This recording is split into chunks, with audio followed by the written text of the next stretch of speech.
like to warmly welcome each and every one of you to this special evening of music that we have put together.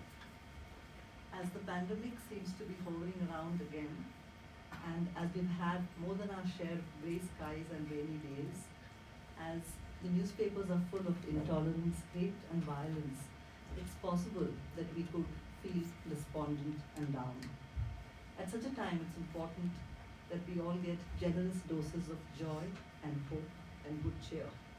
And that's exactly what we would like to do for you this evening. We would like to share with you the joy that we have discovered and the hope that we experienced as we put together this evening's program for you. Let me tell you a little bit about that. Like many other wonderful programs, this too started as a crazy idea in someone's mind. Crazy ideas that find finally expression because of that someone's passion, stubbornness, and perseverance.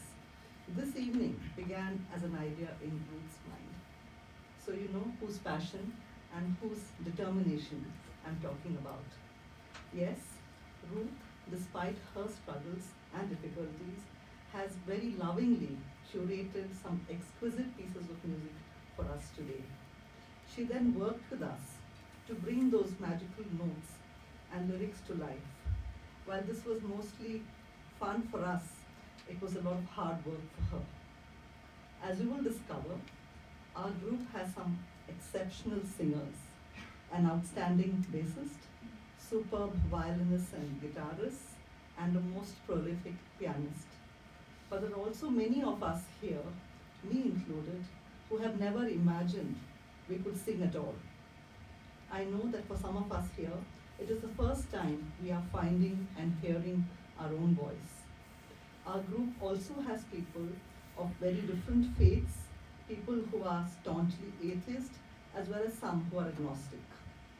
What has been special for us is the way in which these diverse talents, diverse levels of confidence, and different ways of relating to religion have all come together to sing for you in one voice. We bring you a melange of music from gentle lullabies to joyful announcements, to a shepherd's gifting dilemmas, to adorations of believers and the helplessness of infants, to the silence and beauty of the night.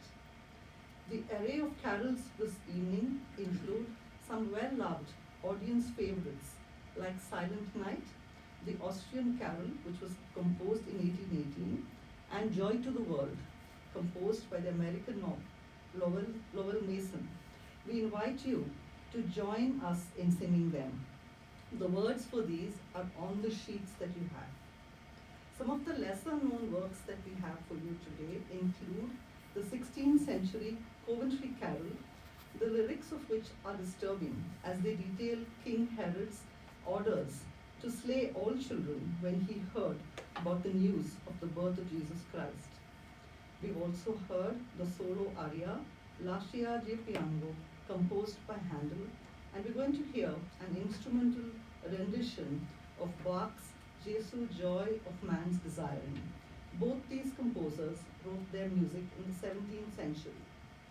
We also have something from the 19th century, an Anglo-Irish carol, The Snow Lay on the Ground, layered in a three-part harmony to worship the Lord. The 20th century composers we feature are Gustav Holst and Ralph Williams, both of whom were good friends and who set music to well-known poetry. Gustav Holst set music to Christina Rossetti's poem In the Bleak Winter. Ralph Vaughan Williams composed music for George Wither's poem Sweet Baby Sleep. We end our program with excerpts from J.H. Maunder's cantata Bethlehem. The music for all these have been arranged for the choir, the soloists, and the orchestra by Ruth and Jazier. The songs themselves, like us here, are each unique and distinct from each other. This evening, we wish to bring together what is seemingly disparate and different as we come together to sing for you as one voice. And we hope that we could all feel the joy and excitement that lies ahead of us. Thank you.